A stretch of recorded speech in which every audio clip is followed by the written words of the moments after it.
Well, hi, I'm Ben Felder with the Oklahoman, and joining me today is Congressman Steve Russell of the 5th District here in Central Oklahoma. And Congressman, thanks so much for your time today. You bet. It's great to be with you. Appreciate it. And as you were completing your first term, it probably just seems like yesterday you were running for that seat, and here we are in another election year. I want to get into a little bit about the campaign, but just first take a moment, these last 2 years in Congress. What you expected? Well, I think doing the making of legislation was not a surprise. I'd had some state legislative experience. Mm-hmm. I'm very grateful to have had that. And whether you're doing it at different levels, the human dynamics are largely the same. So I think that was not a surprise, how the sausage is made. Mm-hmm. What was a surprise was some of the outside groups, many of them that I had some respect or regard for, that I thought were fighting or advocating for issues in large regard. I discovered that they don't want to solve problems. They want to keep divisions so that they can raise funds. And that was a little bit discouraging. But one thing I have been very encouraged by is that one person can make a difference. Granted, in 16 months that I've been there, I haven't fixed the country, but that doesn't mean you don't try. I've gotten some good legislation passed. I've had, a fair number of measures make it into law. The National Defense Authorization this year, I filed 13 amendments on it, got all 13 passed. So you can make a difference if you study, if you apply yourself, you work hard, and represent the things that we care about here in Oklahoma. It's a real honor to advocate for those issues federally. Yeah. Well, you came into Congress through a primary election. You face a primary challenge this year as well. I want to ask you about your opponent has one of the central themes of his campaign is to draw attention to a vote that you cast for the omnibus bill back in December, I believe it was. That was kind of a controversial package there. Tell me a little bit about that vote, this bill, Sure. And what do you say to constituents? Well, I think a lot of people, as we look at our appropriation process, it becomes unclear what that process is. Each year you're supposed to do 12 separate measures of appropriation, and then that funds government. The biggest ones that we will recognize are defense, transportation, things like that. That's well over 60% of the budget right there. But unfortunately, we don't always get all 12 passed. I think the last time we've passed all 12 to fund government on time, Eisenhower was president or something like that. And so the ones that you don't get passed, you consolidate, and you put them in a consolidated appropriation, otherwise called an omnibus. Now, some people think that an omnibus is something else, that it's some large deficit spending or something of that nature. That is simply not the case. It is a consolidated appropriation. Now, they did have this vote that would do to raise slightly $30 or $40 billion on the deficit. I voted against that. I did not support that. I thought we could have stayed within our means, even a small or slight increase. Well, if it's small or slight, then let's tighten our belts and we could do it. So I voted against that. But the consolidated appropriation, your only other options are continued resolution, which, by the way, is what they've done for the half dozen years previous. Mm-hmm. We didn't do any appropriations. And when you don't do appropriation, you can't amend them, you can't make changes, you can't get bad policy written out of law, you can't get good things written into law. All the previous years for half a dozen years, continued resolutions or government shutdown. This was actually the first time we did an appropriation in years. So when you explain it that way, and I've done a lot of that when I've been home, people get it. They have a better understanding. And what was in the consolidated appropriation that mattered? Had we not passed it, $40 billion would have been immediately cut from our Department of Defense. Does anybody think that was a good idea? As we send soldiers into harm's way, we're not going to fund them. We're not going to give them the tools to do the job to fight ISIS or in Afghanistan or to fight disease crises in Africa, different things. And so that would have immediately happened, $40 billion in cuts. The other thing that we saw was ending 40 years of bad policy on banning the export of our petroleum. Well, that matters here with our jobs and our economy. So we have to combat debt, and I have. But in the consolidated appropriation, we also have to defend the country. and I was able to do that.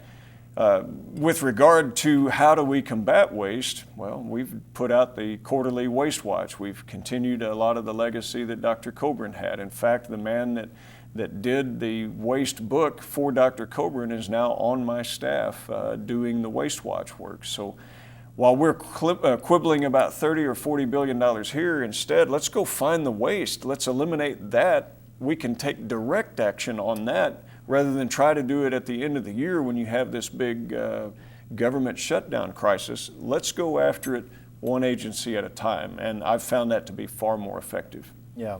Another issue that's been in the news recently is a defense policy bill, and you've referenced some amendments you've made. Yeah. One in particular, Democrats have criticized as being an amendment to allow continued discrimination. You've argued that this is protecting religious rights. Explain this amendment. Well, I don't know how they could call it discrimination unless they don't support the 1964 Civil Rights Act, or unless they don't support the 1990 Americans with Disabilities Act. My amendment simply takes the definitions from those two acts and makes sure that we are continuing to maintain those exemptions, because the president put out in an executive guideline that created ambiguity. And what was happening is that you had religious service providers and contractors that were being told, unlawfully by the way, well, because you have a religious charter or religious entity here, you don't qualify to be eligible for these contracts. Absolute nonsense. They are eligible. And so we pointed out what those exemptions are under the law, filed the amendment, and said that there will be no prohibitions based on current law and these current exemptions under the Civil Rights Act and the ADA. So some have tried to frame that different, and it's like, well, no, this is about this. Like, no, this is not the fight you're looking for. We currently do this. They are allowed to have the exemptions. We've always done it since we've been wearing tricorn hats. We've made exemptions for free exercise of religion. What are we talking about in concrete examples here? Let's say you're a military chaplain and you run a chapel. Well, you're paid by the federal government as a soldier, but when you hire your staff, they're largely going to be hired from the civilian workforce that's outside the gate. We've always made exemptions that they could hire people that are of their faith. So you got a Catholic priest, he ought to be able to hire a Catholic. You got a Protestant chaplain, he wants to hire a religious education director that goes along with the tenets of his faith. Well, you could say, well, that's discriminatory because you're discriminating against their religion. No, you don't want to force a chaplain to hire an atheist to be his religious education director. And so people are trying to make this something that it's not. Fine, they can have those fights, they can have those discussions. We are merely upholding current law, and we are maintaining the First Amendment of the Constitution, of the Bill of Rights in the Constitution, something that I've been defending since I was 18. Yeah. Well, what was the genesis for this amendment? Any examples locally? We did. We got examples that were happening in Europe. We had examples that was happening with relief workers. We got examples where people were doing mental health counseling. What a lot of folks don't realize is a lot of these services are provided by groups that have a religious faith charter. Soldiers come back. Maybe they don't adjust well. They get into substance abuse. They volunteer themselves, so they're not court-martialed or anything, but they say, hey, I got a problem, I need help. Okay, fine, we'll get you counseling. Oftentimes, those contracts are provided by religious groups. They do a marvelous job in helping our soldiers on rehabilitating from substance abuse. Or maybe they come back and they are adjusting okay, but they have some mental health issues based upon combat experiences. Odds are they're going to be put to a health provider that is out there that could be religiously affiliated and based that helps them through these difficulties. Yeah. They've done a marvelous job over the years. Why would we prohibit these groups from doing these types of services? That's what was occurring. We said, no, that violates the law. Here's the amendment. Codifies current law, clears up ambiguity. It's called the First Amendment. Yeah. Well, we said this is an election year for you. It's also an election year for the presidency. Yes, indeed. It looks like we have our two candidates here, Hillary Clinton on the Democratic side, Donald Trump. Now, you on the Republican side, you kind of stayed out of the endorsement game. Is that correct? Sure. In the primaries? The reason I stayed out of it, one, my guy was Scott Walker. He went out early on in the race, and after that, I didn't even get to cast a ballot for him. But all Republicans in the primary are my voters, so why would I alienate them? The presidential candidates, they don't even know who Steve Russell is, so I'm like, look, the people are going to decide. What matters is the types of conservative principles that we stand by, and I still stand by those principles and will support the GOP nominee. You say you'll support Trump, but you talk about those principles. I mean, what are your thoughts on Trump as a nominee? He's been criticized by some in your party of not upholding, traditional Sure. Republican principles. Do you think this is the best nominee going forward into the general? I think the mistake that we could make is there's been a lot of anger in the electorate. We could be dismissive of that and say, well, that would be a huge mistake. Millions of Americans in both the Democratic race and the Republican race have gone to different types of, advocacy. Mm-hmm. Trump, Sanders, whatever it might be. We need to listen to that. We need to find out why all of the anger. Now, I also know that having been a commander in battle, the guy that keeps his head on a battlefield stays alive and makes good decisions and can see his way through to win. We have to be careful that we're not about anger. Mm-hmm. There's been a lot of anger on both sides. Mr. Trump may not have been my choice, may not have been my first choice, but at the same time, I don't know I can always trust him to do the same thing that I would prefer. But I do know that Mrs. Clinton will do the things that I just absolutely do not agree with. First Amendment, Second Amendment, Fourth Amendment, 10th Amendment, 3 Supreme Court justices, foreign policy. I know where she will go because she has clearly stated it and she has a record that shows us. I can choose to walk off that cliff or I can choose to go down a dark tunnel and hope there's a light at the end of it. I'm going to side with the conservative principles. Yeah. Well, let me ask you, you represent the 5th District here in Oklahoma. Central Oklahoma includes Oklahoma City and parts of the metro.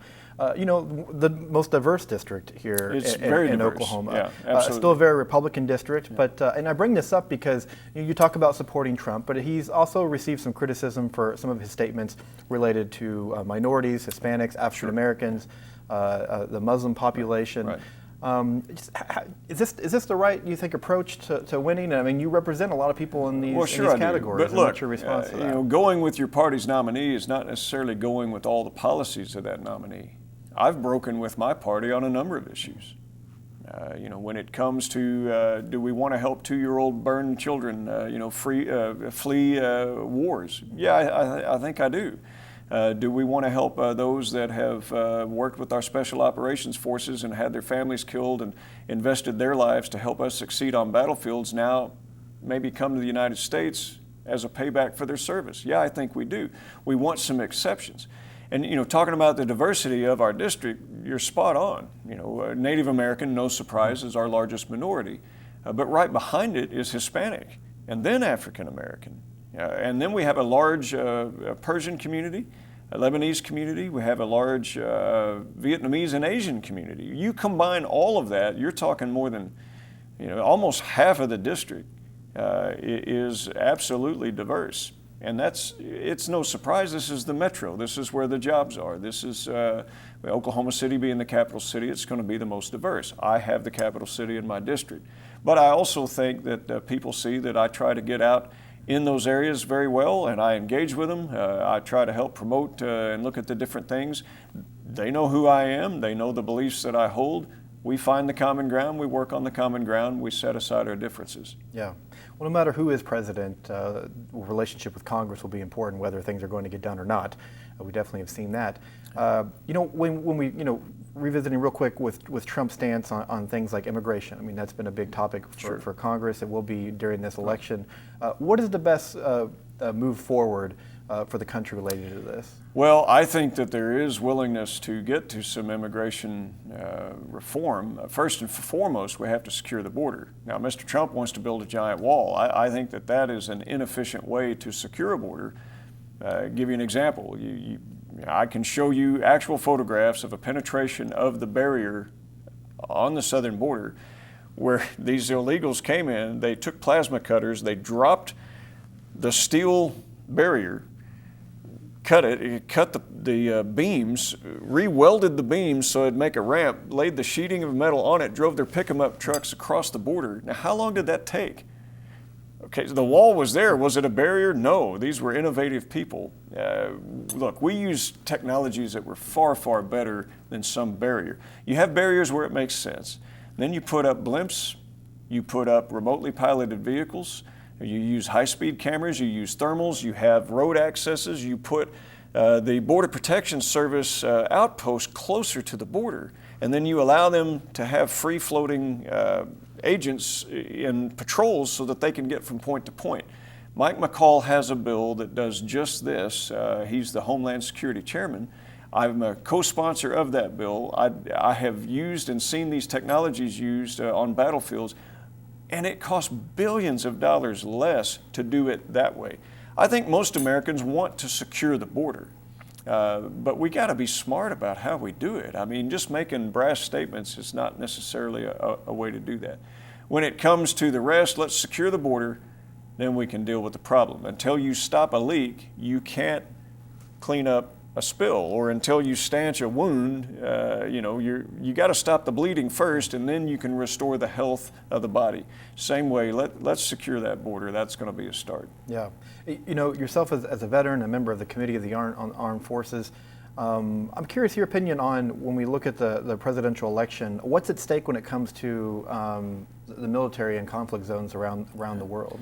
Well, right now we're working very, very diligently trying to prevent further cuts. In fact, Chris Gibson, who is a member of Congress from New York, he's a retired colonel. He commanded a brigade in the 82nd Airborne. He has a great background. He and I have done a lot of work together.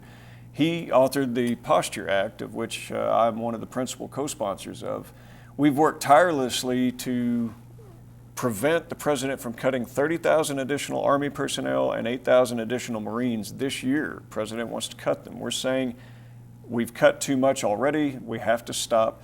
We've been able to score this. The Senate thought it would cost $2.5 billion. We scored it at $1.2 billion. Congressional Budget Office, to our surprise, came back and said, no, it will only be $600 million. Well, you know what? We found that. We could find $600 million in a huge federal budget. And if the president were to get these cuts, our military will be 30% smaller than it was in 1940 per capita. And who thinks we were ready for anything in 1940? We have cut beyond the ability to successfully defend our country, and we have to stop. So we absolutely must stop the cuts. Yeah. Well, as we conclude here, I want to give you a chance to maybe touch on something that we didn't, and this is a chance to come home, a chance to campaign. Sure. Yeah. As you head into the election season, or into the election in a couple of weeks.